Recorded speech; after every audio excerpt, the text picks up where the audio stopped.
Perhimpunan 31 Desember, Jeffrey Kitingan beri amaran, mahasiswa jangan terjebak dalam permainan politik.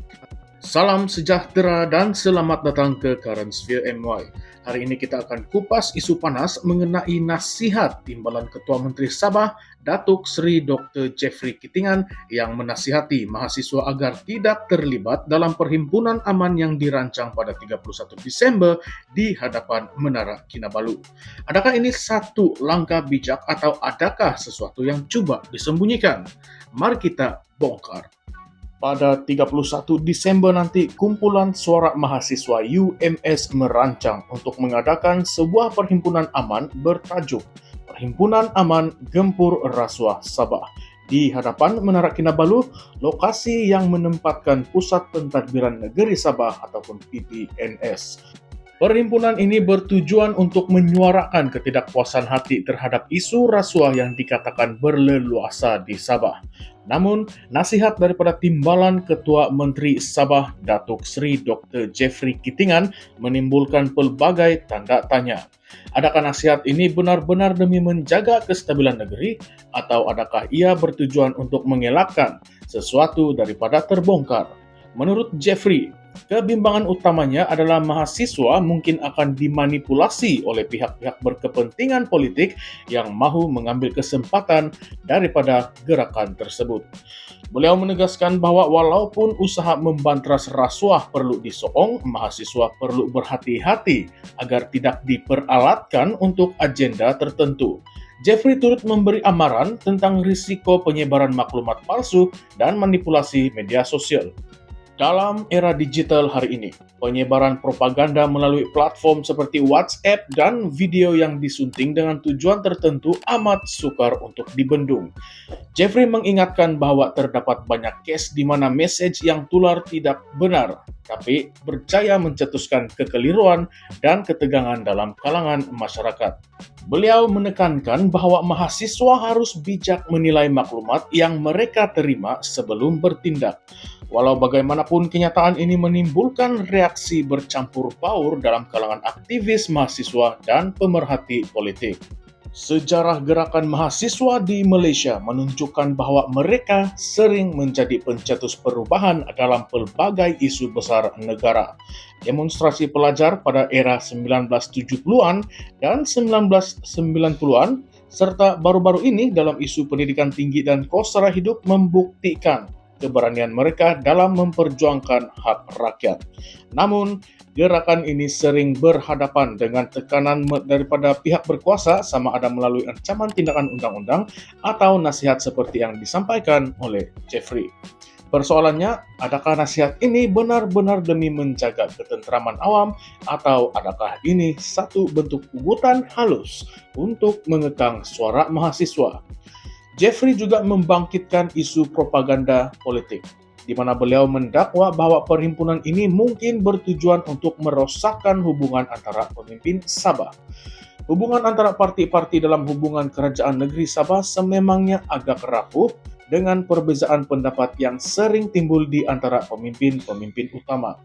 Propaganda sedemikian, jika benar, boleh memecah belahkan lagi perpaduan sedia ada dan menjejaskan kestabilan pentadbiran negeri. Namun, apakah bukti kukuh yang menunjukkan bahwa perhimpunan ini dipengaruhi oleh pihak berkepentingan politik? Setakat ini, kumpulan mahasiswa yang merancang perhimpunan tersebut belum mengeluarkan sebarang kenyataan yang menunjukkan keterlibatan pihak luar. Dalam perkembangan lain, Jeffrey turut menyentuh mengenai pelantikan Tun Musa Aman sebagai yang dipertua negeri Sabah yang masih dipertikaikan oleh sesetengah pihak. Walaupun Musa Aman merupakan tokoh politik berpengaruh di Sabah, pelantikannya terus mencetuskan perdebatan di kalangan pemerhati politik dan rakyat. Jeffrey bagaimanapun percaya bahwa pelantikan tersebut akan diterima oleh rakyat Sabah lambat laun walaupun mungkin mengambil sedikit masa. Situasi ini menggambarkan betapa kompleksnya dinamika politik di Sabah, di mana setiap isu kecil boleh menjadi pencetus kepada ketegangan yang lebih besar. Melihat kepada situasi ini, isu rasuah di Sabah bukanlah sesuatu yang baru. Laporan-laporan sebelum ini menunjukkan ketirisan dalam dana pembangunan negeri, proyek terbengkalai, dan skandal keuangan melibatkan tokoh-tokoh berprofil tinggi. Pada tahun 2017, negara dikejutkan dengan kes rasuah terbesar di Sabah melibatkan dana 1,5 bilion yang sepatutnya digunakan untuk pembangunan infrastruktur. Skandal seperti ini meninggalkan kesan mendalam terhadap rakyat Sabah, terutamanya di kawasan luar bandar yang masih ketinggalan dari segi pembangunan asas. Oleh itu, kemarahan mahasiswa terhadap isu ini bukanlah sesuatu yang mengejutkan, tetapi lebih kepada refleksi ketidakpuasan hati rakyat Sabah secara keseluruhan. Namun, persoalan yang timbul kini adalah sejauh mana mahasiswa boleh bergerak secara bebas tanpa dipengaruhi oleh agenda politik tertentu. Adakah tuntutan mereka benar-benar datang daripada keinginan untuk melihat perubahan, atau adakah terdapat tangan gaib yang menggerakkan mereka dari belakang? Disinilah letaknya kontroversi utama yang perlu dirungkai. Tambahan pula, jika perhimpunan ini berjalan dengan aman seperti yang dijanjikan, adakah pihak berkuasa akan membenarkan ia berlangsung atau akan ada sekatan di saat-saat akhir? Isu seperti ini memerlukan perbincangan yang lebih mendalam. Sebahagian pihak mungkin berpandangan bahwa penasihat Jeffrey adalah langkah proaktif untuk mengelakkan kekacauan, manakala sebahagian lagi mungkin melihatnya sebagai satu percubaan untuk menutup kelemahan dalam pentadbiran kerajaan negeri.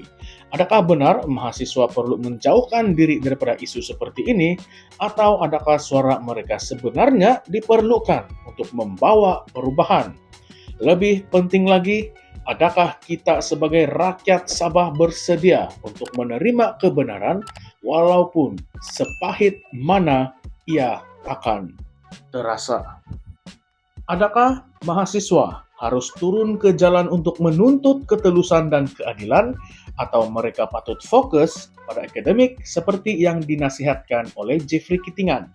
Tinggalkan pendapat Anda di ruangan komen di bawah, ulaskan pendapat Anda, dan jangan lupa untuk like, share, dan subscribe Currents VMY untuk lebih banyak pendedahan isu-isu semasa yang panas. Terima kasih karena telah menonton Currents VMY. Teruskan bersama kami untuk lebih banyak analisis mendalam mengenai isu-isu semasa. Jumpa lagi di video seterusnya. Sekian saja. Terima kasih.